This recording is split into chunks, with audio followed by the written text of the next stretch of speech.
Hola amigos, bienvenidos a Diose Comics. Aquí les traigo la serie Radioactive Spider-Man del 2025 con guión de Joe Kelly y arte de Kev Walker. Espero que les guste. La historia comienza en Nueva York, 10 años en el futuro, en la era de Revelation, la era de revelación.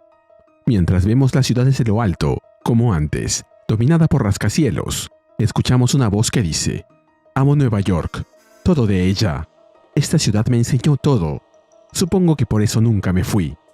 La belleza de una población diversa, el rostro inesperado de la bondad, el poder de la tolerancia.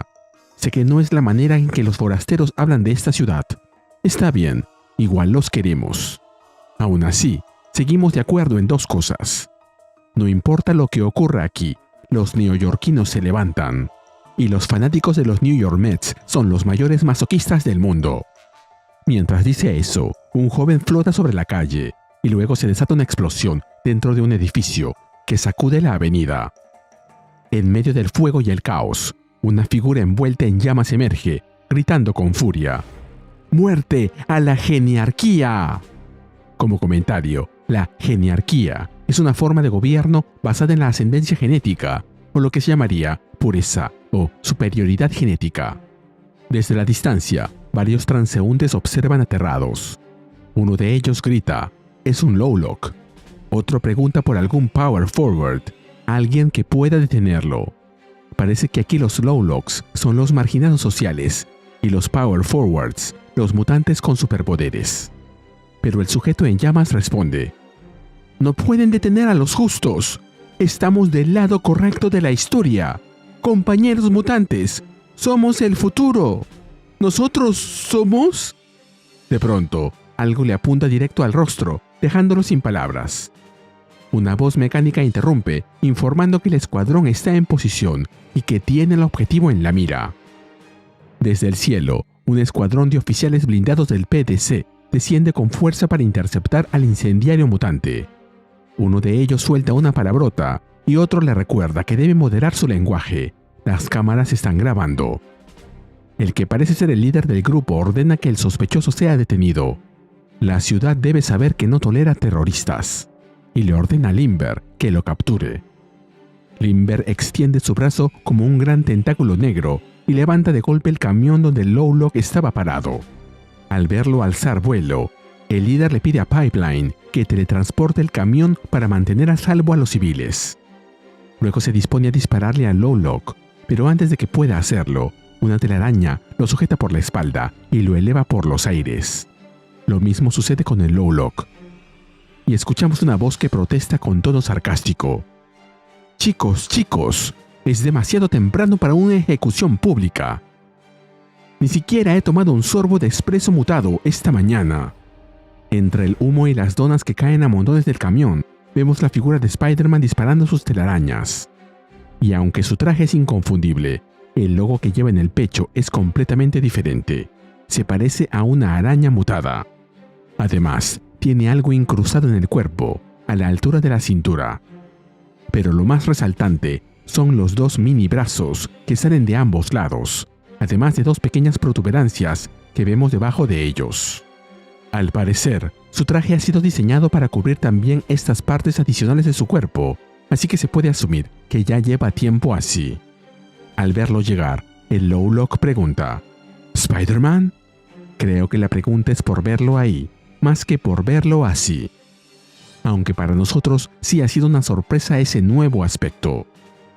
Spider-Man se enfrenta a los oficiales de la PDC mientras sostiene al Lowlock con sus piernas y le pide que se relaje y deje de hacer volar cosas por los aires. También le pide que se calme, ya que él está intentando concentrarse en su gran plan para lidiar con todos esos matones de Revelation. Mientras los enfrenta, les pregunta a los de la PDC si aún recuerdan lo que es el debido proceso, porque antes eso solía ser genial. El Lowlock se suelta y empieza a caer, pero Spider-Man lo sujeta con telarañas que cuelgan de sus nuevos brazos y lo impulsa hacia arriba con un rápido movimiento. Spider-Man se ve rodeado por los tentáculos de Limber mientras continúa hablando sobre los viejos tiempos, donde la policía solía proteger y servir, no oprimir y matar, como lo hace ahora.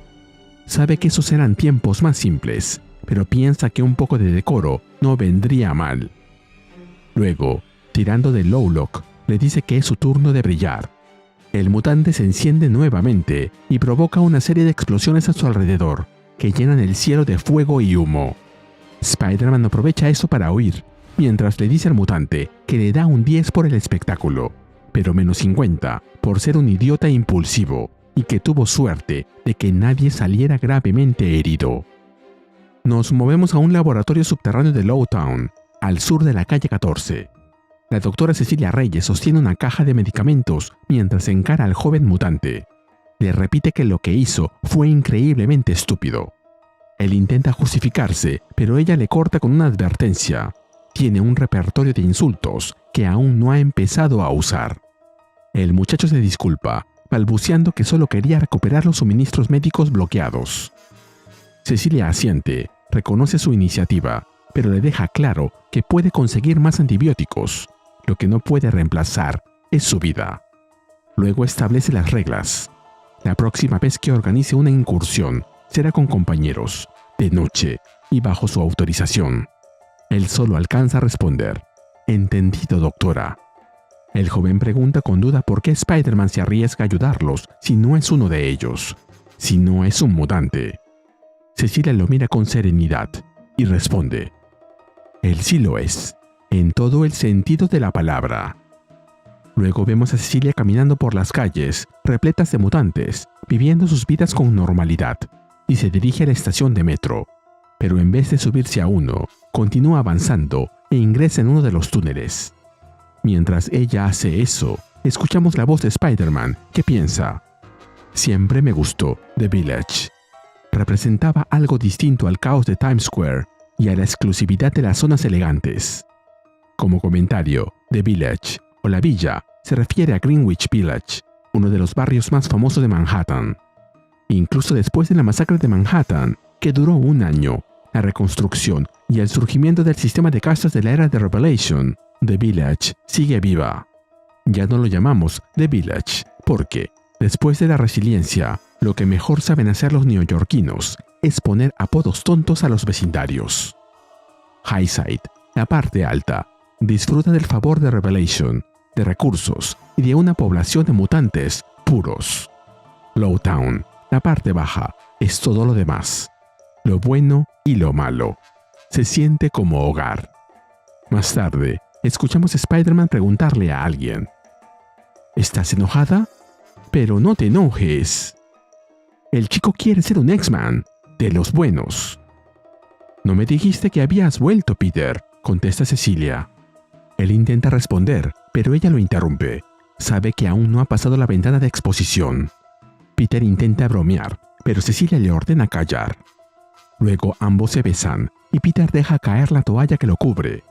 Cecilia también deja caer su bata, recordándole que no pueden estar juntos después de darle el tratamiento. Después de un momento, los vemos dentro de una sala oscura repleta de maquinaria. Peter se sienta dentro de una cápsula tecnológica mientras piensa.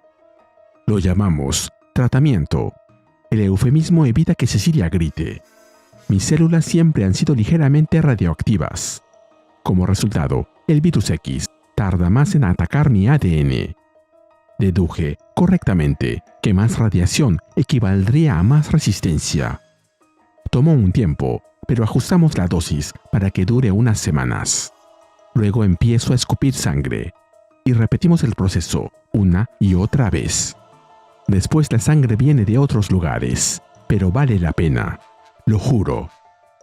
Además de ser una excepcional médica y cirujana de trauma y una gran besadora, Cecilia también es una mutante. Genera campos de fuerza, impenetrables, aunque siente los impactos. No sé si siente la radiación que se filtra de mí después del tratamiento, pero nunca se ha quejado.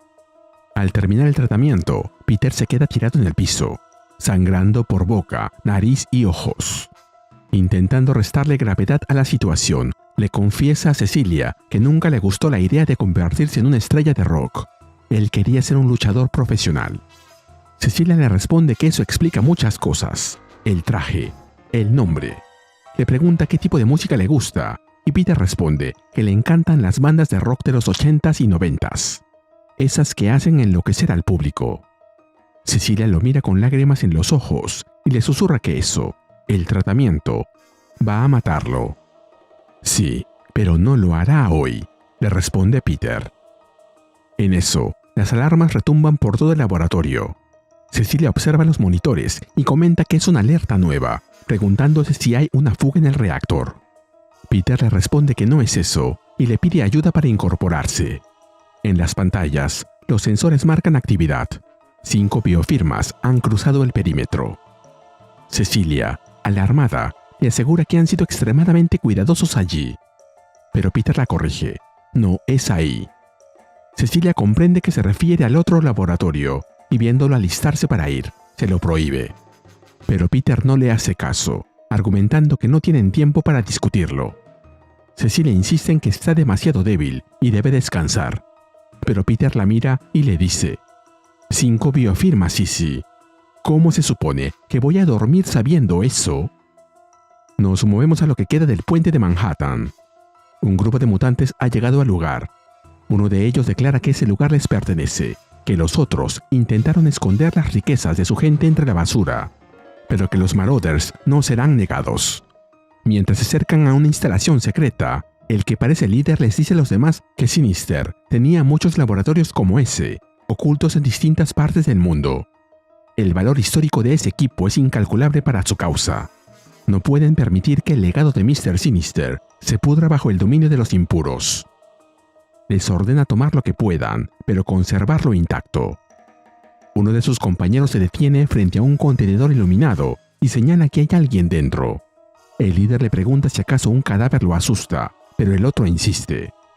La cápsula aún tiene energía, lo que podría significar que su ocupante sigue con vida.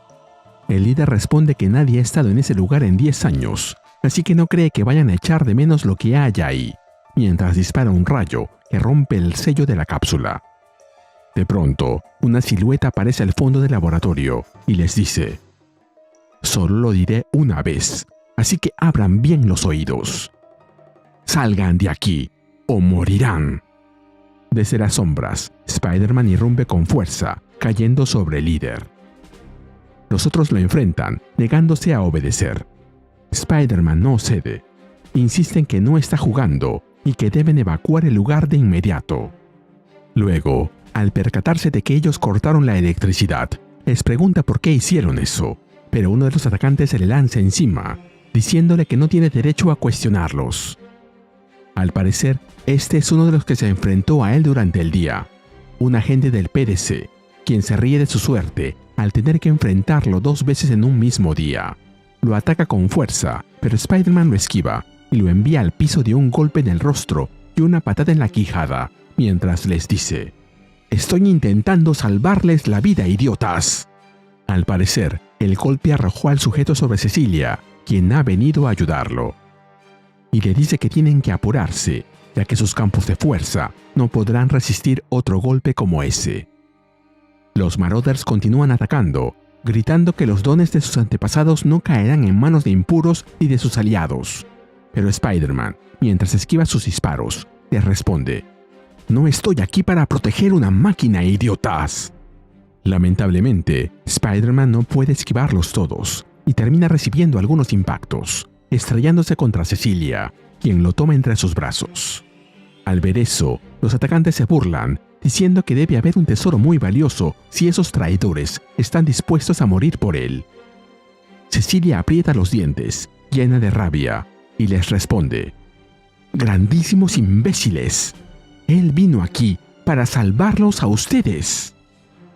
En eso, un rugido ensordecedor sacude el laboratorio, mientras la celda de metal se parte en 2. Los Marauders se detienen confundidos, preguntándose qué está pasando, qué es eso que ven sus ojos.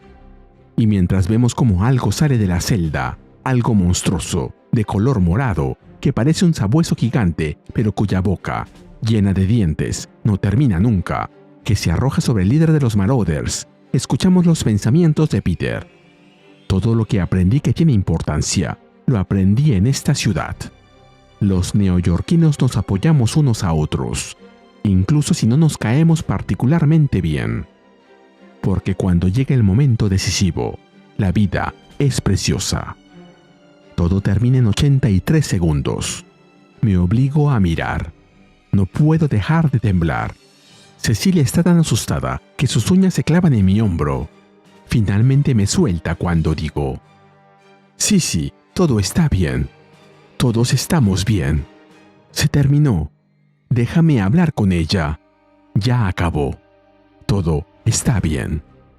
¿Lo está?, le pregunta Cecilia, mientras ve cómo Peter encara al monstruo. No, le responde Peter. No, y si me equivoco, corre y no mires atrás. Finalmente, mientras vemos a Peter ahí de pie, frente al monstruo, con lágrimas en los ojos, y una voz temblorosa que lo llama por su nombre, escuchamos sus últimos pensamientos. Pero, por encima de todo, Nueva York me enseñó la lección más importante de todas. Nunca le des la espalda a la familia. Ahí vemos quién había estado dentro de la celda. Una mujer canosa, con un traje de color morado y con ambas manos escurriendo sangre. Peter le dice: «Hola, bella dama, ¿tuviste una buena siesta?» «¿Peter?», le responde la mujer. «Oh, sí, me siento completamente renovada. ¿Por qué llevas ese traje tan extravagante?» «Solo estaba practicando para Halloween», responde Peter.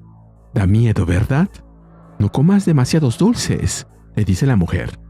Finalmente, mientras se le acerca y la abraza, Peter le responde: «No lo haré, tía May. Te lo prometo». Y se nos cuenta que esta historia continuará. La historia continúa en el presente, en la Golden Road, la Ruta Dorada. Dos personas avanzan en un tren que viaja a 900 km por hora a través de los territorios de Revelation. Gracias a los Foxgnomes, están protegidos del virus, utilizando una inyección reciente diseñada para mantener estable su ADN por un tiempo limitado, solo por 26 horas, la misma que ambos se aplicaron antes de ingresar a estos territorios. La mujer le pregunta cuándo fue la última vez que estuvo ahí. Él responde que hace 8 años, cuando fue a buscarlo a él, pero no le fue bien.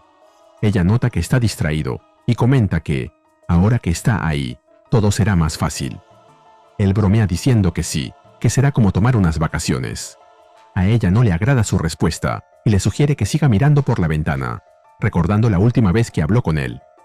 Pero él aclara que no está pensando en esa ocasión, sino en la anterior.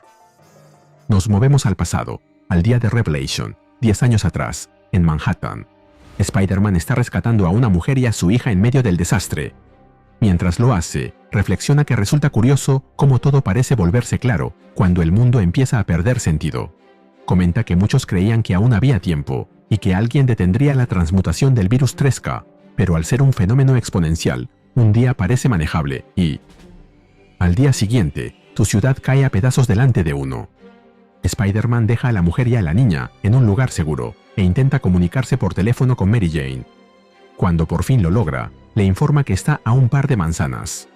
Apenas termina de decirlo, nota algo extraño en la mujer que rescató. Su cuerpo comienza a distorsionarse. La mujer vomita sobre su hija, y la niña, también mutada, responde lanzando un rayo que desintegra a su madre al instante.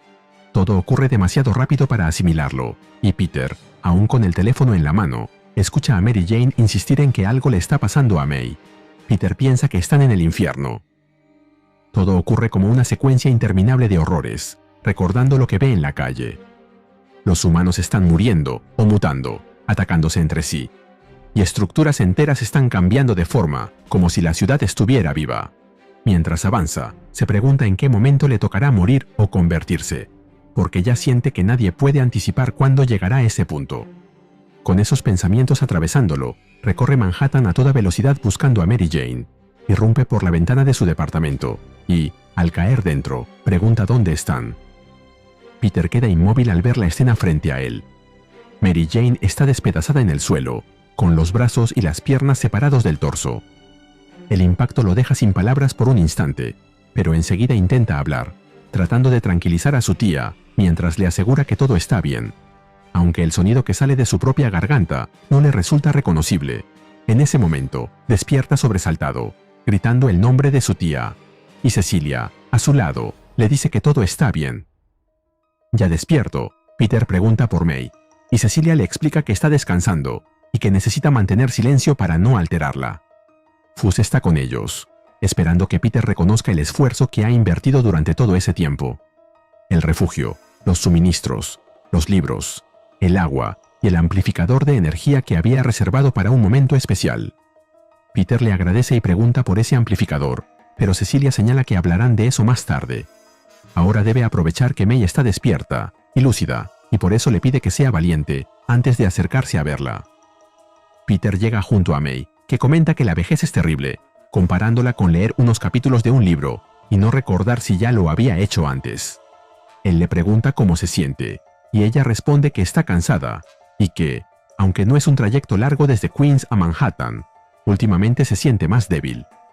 Después nota que está confundida, y recuerda que ya no vive en Queens, porque ese era el lugar donde crió a Peter.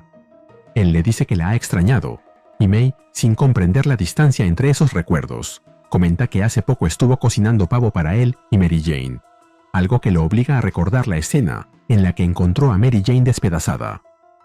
May parece acercarse al recuerdo de la muerte de Mary Jane, pero Peter desvía la conversación diciéndole que ella se mudó hace poco. Ella comenta entonces que le alegra que él haya encontrado a alguien capaz de soportar sus tonterías. Peter, sin saber qué responder, la abraza y le dice que la ama, asegurándole que nunca se rendirá con ella, del mismo modo en que ella nunca se rindió con él. May corresponde el sentimiento, diciéndole que también lo ama y que siempre lo hará. Luego vuelve a confundirse y menciona que debería preparar nuevamente aquel pan con pavo para él y Mary Jane, por lo que Peter le sugiere que tome una siesta, y ella acepta. Poco después, Peter conversa con Cecilia fuera de la casa, mencionando que no le gusta la idea de dejar sola a May. Cecilia le responde que, si él tiene una alternativa mejor, se la diga, porque ese lugar fue lo más seguro que pudieron encontrar, y está lo bastante aislado por si May tiene otro episodio. Añade que, gracias a sus campos de fuerza amplificados, ese sitio ofrece la mejor contención posible ante cualquier emergencia. Peter insiste en que no quiere que ella salga lastimada por algo que considera su problema, pero Cecilia le recuerda que es un asunto de ambos y que deben centrarse en encontrar una solución. Él repasa las opciones que han intentado durante la última década y afirma que May volverá a transformarse, a menos que recurran a una medida que no quieren considerar, pero Cecilia lo interrumpe diciendo que todavía no están en ese punto. Ante eso, Peter se calma y le agradece por permitirle seguir intentando salvarla. Nos movemos a las afueras de lo que solía ser Rand Applied. Spider-Man huye mientras varios guardias robot lo persiguen, pensando que ese lugar es una de las pocas instalaciones científicas que todavía se mantienen en pie y que siguen funcionando con los mismos planos antiguos. También recuerda que ese sitio conserva demasiados recuerdos de amigos que ya no están. Él ha tomado de allí algo que podría ayudarlo a comprender cómo suprimir la mutación de May, aunque también considera la posibilidad de que no sirva para nada. Los robots continúan atacándolo, mientras él intenta defenderse y avanzar, y finalmente admite para sí mismo que, siendo honesto, está casi seguro de que aquello no funcionará. Mientras recibe los golpes de los robots, piensa que algunos dirían que lo que está haciendo es una reacción autodestructiva, impulsada por la culpa. Otros dirían que solo está intentando evitar enfrentar la realidad sobre la situación de May. En su mente surge la posibilidad que más teme, la solución impensable. Reconoce que esa opción podría significar no tener más responsabilidades, más decisiones y más dolor. Sin embargo, recuerda que Cecilia ha estado ayudándolo durante años para que no renuncie en este punto. Justo cuando un superrobot está por destruirlo, una descarga de energía corta el brazo de su agresor. La descarga proviene de Miles Morales, quien ahora utiliza el nombre de Spin. Él ha llegado junto a Gwen Stacy, Ghost Spider, en el momento justo para ayudar a Peter contra los robots, comentando que habían echado de menos su sentido del humor durante las peleas. Al escuchar la voz de Miles, Peter siente que la emoción lo sobrepasa y le dan ganas de llorar. Y luego recuerda la última vez que hablaron, y le dan ganas de llorar más fuerte. Peter les pregunta por qué están allí y si han encontrado una cura. Spin le responde que, si él saliera de su escondite de vez en cuando, ya sabría la respuesta. Pero Gwen lo interrumpe para recordarle que no es momento de recriminaciones. Miles admite que no existe una cura, aunque han descubierto un método para engañar al virus, haciéndole creer que quienes lo usan ya han mutado. aunque ese efecto solo dura unas horas. Peter responde con ironía diciendo que, en su caso, se expone a radiación todo el tiempo. Spin comenta que venir hasta allí ha sido un error, pero Gwen le exige que hable directamente con Peter. Peter comenta que percibe en Miles el deseo de golpearlo, y admite que a veces también siente ganas de golpearse a sí mismo, así que le permite hacerlo una vez. Spin ignora su oferta y le informa que los Avengers lo necesitan en el oeste, pero Peter se da vuelta, declinando el pedido, y les dice que se lleven una rosquilla para su viaje de regreso. Spin le pregunta si realmente comprende lo que tuvieron que hacer para llegar hasta ahí, y Peter afirma que sí, pero insiste en que su familia está en Manhattan. Miles le recuerda que ellos también fueron una familia, y asegura que Cecilia entenderá que él se marche. Sin embargo, mientras intenta alejarse, Peter les revela que May está consciente. Al escuchar lo que Peter acaba de decir, Miles lo golpea en la cara, y le exige saber si esa es la razón por la que él sigue allí. Peter responde devolviendo el golpe y le pide que se detenga. Spin le recuerda que él le había asegurado que May ya estaba muerta, y luego le reprocha que su propia familia murió, mientras Peter insiste en intentar salvar a May. Miles se enfurece al pensar que todo sigue girando alrededor de ella, y continúa recriminándole que siga aferrándose a algo que ya debería haber aceptado. Miles arroja a Peter contra el suelo, y le exige saber cuánta gente tiene que seguir sufriendo, solo porque él no puede aceptar lo que está pasando. Pero la frase queda inconclusa porque Peter lo golpea con fuerza, y luego le pregunta si él dejaría de intentarlo, si se tratara de su propia madre. En ese momento, Gwen interviene para detener la pelea y le pide a Peter que los escuche antes de rechazarlos, recordándole que han viajado una gran distancia para llegar hasta allí. Miles insiste en que deberían olvidarse de Peter, pero Gwen lo hace callar y añade que intentará razonar con él. Mientras Peter intenta disculparse para evitar comprometerse, Gwen le muestra una pantalla cuyo contenido lo deja completamente sorprendido, hasta el punto de afirmar que lo que está viendo no puede ser real. Gwen insiste en que es cierto, e insiste en que la solución al problema recae en él, en nadie más que él. Nos movemos al refugio donde están Cecilia, Fuzz y Peter. Cecilia abraza a Gwen y hace un comentario sobre lo adulto que se le ve a Miles ahora. Miles le pregunta por qué sigue con Peter, y Cecilia responde que él tiene días buenos. Cecilia se lleva a Gwen con la excusa de preparar la comida, dejando que los hombres hablen a solas. Miles observa la condición física de Peter y comenta que se ve terrible, algo que Peter confirma al decir que prácticamente está muriendo debido a la constante exposición a la radiación. Spin sostiene que está arriesgando su vida inútilmente, porque lo que pretende hacer es imposible. Peter vuelve a preguntarle qué haría si se tratara de su madre, y Miles responde que, si ese fuera el caso, ella estaría muerta como todos los demás. Añade que no pueden resolver todos los problemas. Si eso fuera posible, nadie habría muerto el día de Revelation. Asegura saber que Peter ha intentado todo, pero afirma que ya tocó fondo. Peter le responde que no puede simplemente dejarla ir. En ese momento May aparece, exclamando que ella murió. Que Gwen Stacy murió. Peter intenta explicarle que la mujer que está viendo no es la misma Gwen que ella conoció y que está confundida. Pero May asegura haber asistido al funeral y dice que sabe exactamente lo que está viendo. Añade que Gwen murió a manos de ese Spider-Man y pregunta quién es la persona que tiene enfrente. Cecilia, junto a Gwen, le pide a Peter que intente calmarla. Mientras tanto, él les dice que deben salir del lugar, pero May comienza a transformarse, mientras repite que ella murió. Finalmente, May completa la transformación y se convierte en una criatura enorme y amenazante.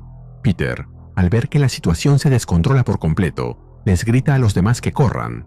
El grupo sale huyendo del lugar intentando salvar sus vidas, mientras la figura mutada de May domina la escena, y se nos cuenta que esta historia continuará. La historia comienza 2 años en el futuro.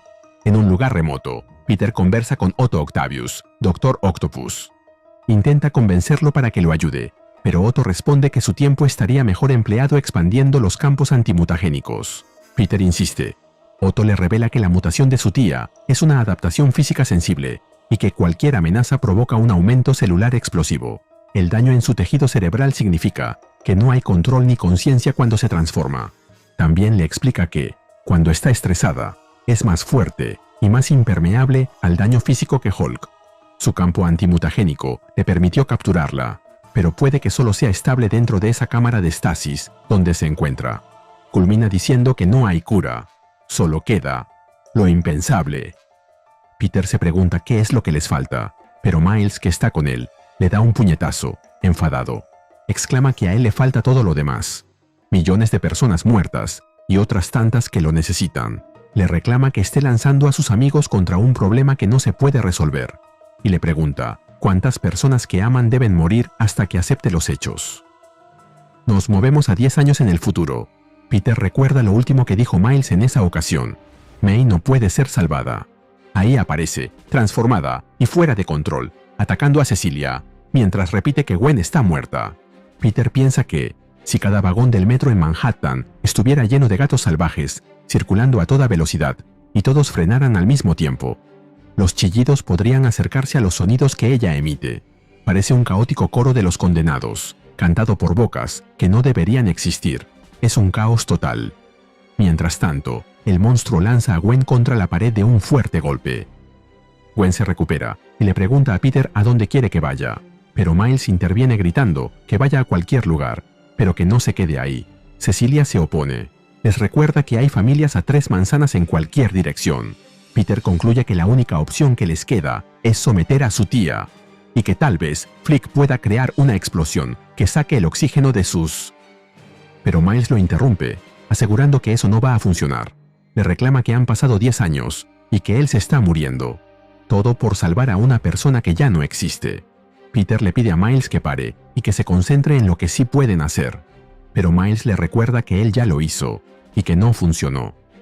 Luego le pregunta si May querría que las cosas fueran así. En eso, un recuerdo se cruza por la mente de Peter. Antes de que todo eso sucediera, conversaba con su tía en su hogar. Recuerda que le dijo que estaba ofendido y ella le preguntó por qué. Peter le responde que si ella tiene últimos deseos, él debería ser quien los administre. Parece que están hablando de su testamento. May responde que esa es su responsabilidad, no la de él. Así que le deja sus últimos deseos, claros, concisos y finales, escritos para que aquellos a quienes ama sepan que ha tomado sus decisiones. Besa a Peter en la mejilla y le dice que él es demasiado dulce como para desconectarla de un respirador, pero que su hermanastro, entre comillas, Jonah, puede encargarse. Ella quiere que Peter viva su vida. De vuelta al presente, Peter recuerda que Jonah ha muerto, también Mary Jane, Flash Thompson, Ricardo y Randy. A Shane ni la menciona. Peter sigue pensando en una manera de salvarla, cuando, de pronto, una voz llama su atención. Es la voz de Cecilia. Peter piensa que la ha conocido durante más de una década. La ha escuchado gritar en combates que nunca pidió, pero nunca la había oído gritar presa del pánico. Ella le dice que no puede aguantar su defensa mucho más y repite que hay familia cerca. Peter recuerda a Miles cuando le reclamó que la gente estaba muriendo, solo porque Peter no aceptaba los hechos. Entonces las palabras de Otto vuelven a su mente. No hay una cura, solo lo impensable. Peter conecta un ataque con sus poderes radioactivos justo en la boca del monstruo. Mientras lo hace, piensa en las familias que Cecilia mencionó. Luego piensa que esa es su familia, y por lo tanto, es su responsabilidad. El monstruo se dirige ahora hacia Peter, y él le pide a Cecilia que anule el escudo exterior. Agrega que va a dar un paseo con May. Peter se aleja, y el monstruo lo persigue. Miles se preocupa por Gwen, pero ella le dice que está bien y que vaya a ayudar a Peter. Él duda, pero Gwen insiste, diciéndole que si no lo salvan, no habrá servido de nada venir hasta ahí. En eso, Cecilia los interrumpe para decirle a Miles que el hombre que él conocía ya no volverá. Nos movemos al exterior. Un grupo de soldados está preparándose para algo. Al parecer, están persiguiendo a Spider-Man. El líder explica que su misión es justa, aunque tal vez hayan bajas de Lowlocks inocentes, mientras cazan a la araña y a sus aliados, por lo que les dice que si desean abandonar, que lo hagan ahora. Pero, antes de terminar su frase, la voz de Peter les pide que se muevan del camino. El monstruo ahora ataca a Peter y a los soldados, quienes salen corriendo despavoridos. Un nuevo recuerdo llega a la mente de Peter. Un paseo junto a May, cuando era un niño. Él le pregunta qué es la caridad, y ella responde que se trata de ayudar a las personas necesitadas. Peter le pregunta qué ocurre si esas personas son desagradables, y May responde que eso significa que puede que necesiten la ayuda aún más. Mientras el monstruo acaba con uno de los soldados, Peter tiene otro recuerdo. En él, le comenta a May que su tío Ben siempre dice que algunos hombres no escuchan, a menos que se les fuerce a hacerlo. Y en otro recuerdo, Peter le pide a su tía que no le cuente al tío Ben que lloró por un pájaro tonto. Ella le pregunta por qué no decírselo, si él intentó salvarlo, y se preocupó por ese pájaro. Frente al lugar donde lo han enterrado, May agrega que las lágrimas son señales de su cuerpo, de que está listo para dejarlo ir. Mientras tanto, Spider-Man les grita a los soldados que huyan de ahí. Peter le pide al monstruo que ignore a los demás y mantenga sus ojos en el premio mayor, o sea, en él. En otro recuerdo, Peter le pregunta a May si todos mueren. Ella asiente, y él pregunta qué hay después. May le explica que nadie lo sabe. Es la última gran aventura. Peter comenta que si ella muere, él quiere ir con ella, pero May lo rechaza. Aún le queda mucho por vivir. Peter consigue llegar a la compuerta del lugar donde tenía a su tía encerrada, e ingresa un comando en una computadora. Mientras lo hace, piensa que se trata de su tía. No es nadie, ni nada, más. Recuerda que la cámara está revestida con paneles de plomo respaldados por 2 metros de concreto y que está enterrada a 12 metros bajo la ciudad. Anula los sistemas de seguridad y continúa repitiéndose que lo hace por su tía May. Inundará el laboratorio con radiación durante medio segundo. Nadie saldrá herido en el exterior. El monstruo lo alcanza mientras termina de activar el mecanismo, y Peter se dice a sí mismo que ella es su madre. Es su madre. Y dejó claros sus últimos deseos. Le dice a May que ella tenía razón, pero que él no era lo suficientemente fuerte para cumplirlos. El sistema lanza la alerta. La cámara de radiación comienza a fallar. La exposición es inminente. Peter encierra al monstruo en la cámara y bloquea la puerta desde fuera. Como resultado, el monstruo en que su tía May se ha transformado termina siendo afectado por la radiación. Esta lo baña por completo, desde todas las direcciones, por todo un medio segundo. Cuando el sistema de alarma se activa nuevamente, avisando que el nivel de radiación es tolerable, Miles entra buscando a Peter. Se acerca hasta la compuerta y puede verlo abrazando a su tía May, otra vez en su forma humana. May, en el suelo, le recuerda a Peter que él antes quería ser astronauta y que eso la aterraba. Él contesta que solo tenía 5 años, pero ella le replica que todavía los tiene. Pero también es un hombre, y también un bebé. Así es como los padres ven a sus hijos. May le desea que él y Cecilia lleguen a experimentarlo algún día. Las lágrimas brotan de los ojos de Peter al ver a su tía en sus momentos finales. Ella agrega que, cuando su hijo de 5 años le diga que quiere ir a Marte, o que quiere estudiar ciencias en Oxford, o que está combatiendo el crimen en Nueva York, tendrá 2 pensamientos al mismo tiempo. El primero, el más fuerte, será: No me dejes. Cecilia y Gwen alcanzan a Miles. Los 3 se quedan en la puerta, observando con profunda tristeza, pero sin intervenir en la despedida de Peter y May. Ella continúa y le dice que el segundo pensamiento, más silencioso, el tipo de silencio más fuerte que existe, dirá: Gracias por compartir tu vida conmigo. Finalmente, mientras todos observan con lágrimas en los ojos, May finaliza diciéndole a Peter: Ahora, ve y comparte tu vida con el mundo entero. Gracias por hacer de mi vida algo glorioso, Peter. Y gracias por dejarme ir. Una madre no podría haber pedido un mejor hijo. Peter se queda de rodillas ahí, abrazando el cuerpo de May, su tía, su madre, inerte entre sus brazos, llorando desconsolado. Y así terminamos con el video. ¿Qué te pareció? Dímelo en los comentarios y te espero en el siguiente video de Ryusei Comics. Nos vemos allí.